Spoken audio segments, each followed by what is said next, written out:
చెప్పు నువ్వా? మీరేదో ప్రశ్నలు అడుగుతారు, పేపర్లో రాస్తుంటే ప్రశ్నలు అడతారని మా సాక్షి మస్తాన్ రెడ్డి గారిని ప్రత్యేకంగా ఆహ్వానించా.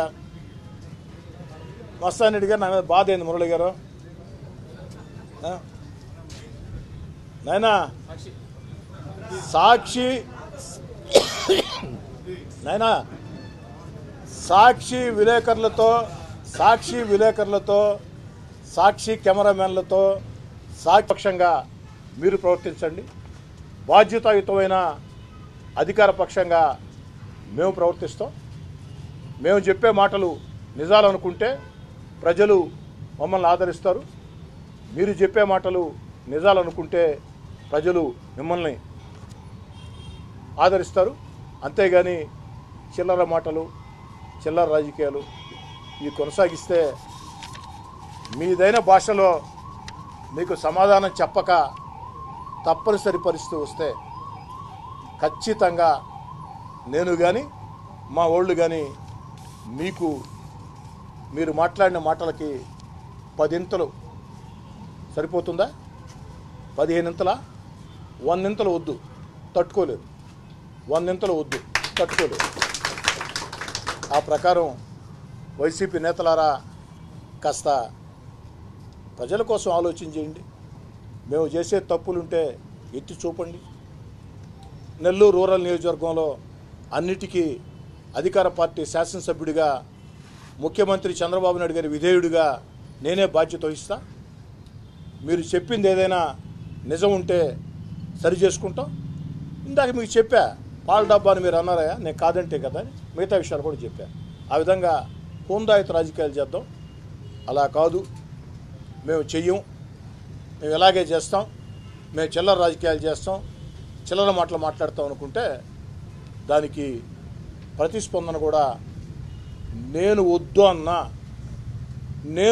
అన్నా చంద్రబాబు నాయుడు గారు ప్రతీకార చర్యలు వద్దు అన్నారు కాబట్టి, వేధింపులు వద్దు అన్నారు కాబట్టి, ఏదైనా చట్టబద్ధంగా జరగాలన్నారు కాబట్టి నేను వద్దు అనుకుంటున్నా.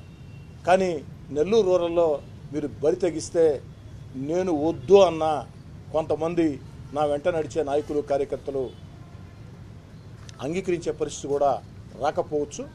దాన్ని కూడా కాస్త దృష్టిలో ఉంచుకోండి. చెప్పండి సార్.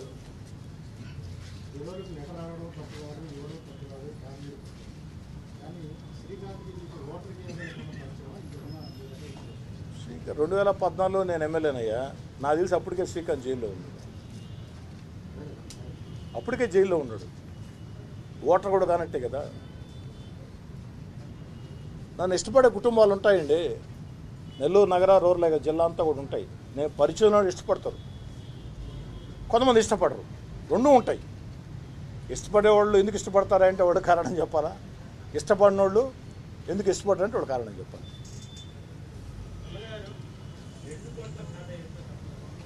సమయం వచ్చిన రోజు చెప్పాల్సిన విధంగా పద్ధతిగా, అందంగా, పొందికగా పూల పందిరి కట్టినట్టు తప్పకుండా చెప్తాం. ఆ 2 కోట్ల కథ నేను చెప్పానంటే వైసీపీ ఇన్ఛార్జ్ అన్నారు.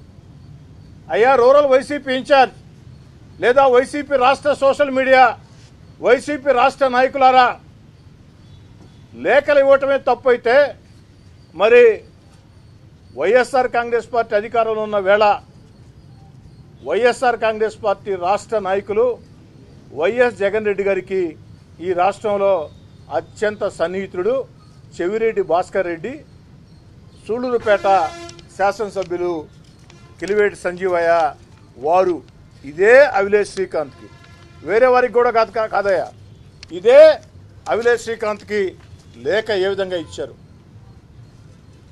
వైఎస్ఆర్ కాంగ్రెస్ పార్టీ రాష్ట్ర నేతలారా, నెల్లూరు రూరల్ వైసీపీ ఇన్ఛార్జ్, సాక్షి టీవీ, సాక్షి పత్రిక రాలేదా? మా మస్తాన్ రెడ్డి గారు సాక్షి రాలేదా? ఇంకెవరైనా